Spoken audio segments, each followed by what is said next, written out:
Did I ever tell you about the first time that I saw you? Can we just go back to that perfect moment? Start over. Are you sure nothing's going on with you and Raheem? Michael, wrong answers only. How did the main characters wrap up this series? Horribly. I think they do a horrible job, and they're good that they ended this and that they're never going to see it again. All right. Well, George, on a real note, how do you think that the series wrapped up, especially for your character? Are you happy with the way things ended? Yeah, definitely. I think it's a very full circle moment.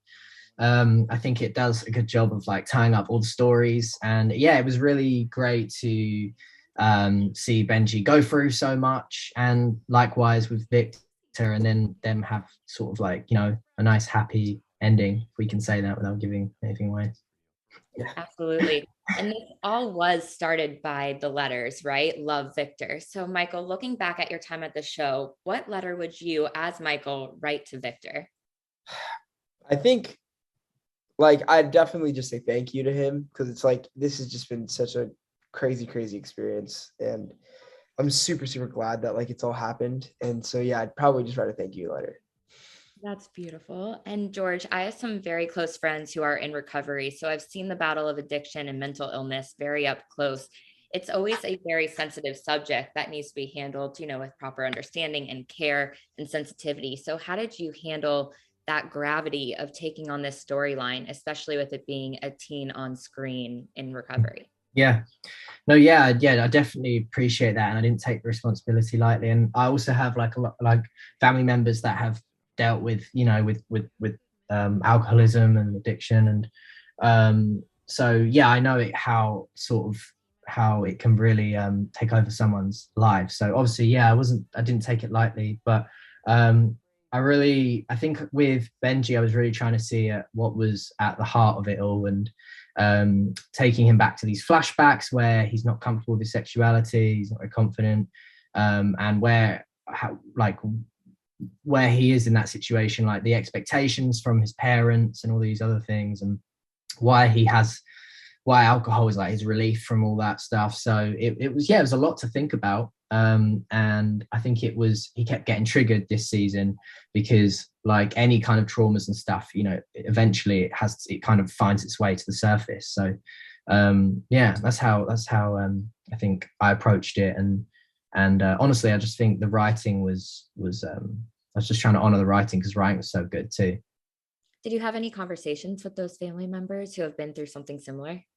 Well, unfortunately, my uncle's actually no longer here anymore. So no, but but no, yeah, it's okay. But he was still happy, like towards the end of his life, even though he was still battling with things. And but I didn't, so wasn't able to have a conversation with him. But I think, so no, not really, I suppose. Yeah. But you felt it, and you did an amazing job with your role. And Michael, I saw in previous interviews with you that you mentioned after season 1, you received a lot of hate messages when you took on this role. Now that the show is so beloved and it has aired and come to completion, has that messaging changed at all for you? I mean, to be honest, like I don't really check, but like, because it's just, I realize that like with that kind of stuff, it's better to just ignore it. Like, to be honest with you, like even though like they say ignorance is bliss, it really is in certain circumstances. You don't need to know everything, and with this in particular, like I don't need to know what's going on all the time. I don't really need to care about what everyone thinks about me 24/7. So yeah. Well, you did an amazing job, and I love the series so much. And it is, of course, Pride Month, so I have to ask, what does Pride mean to both of you? Oh, I mean, I think for me, pride is just about like embracing who you are as a person, especially because I feel like sometimes, especially depending on where you grow up, being part of the LGBT community can be very like isolating if people don't understand who you are, or like understand or support who you are.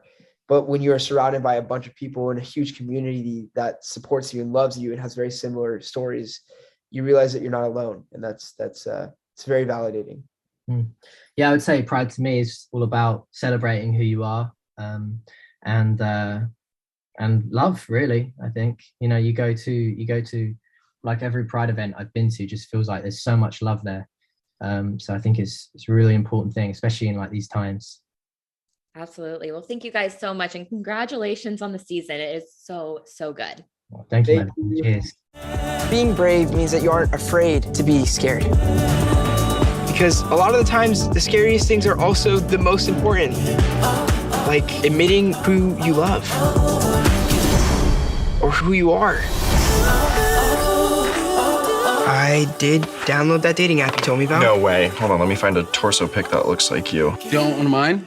My phone is like 99% shirtless selfies. Of course it is. Of course it is.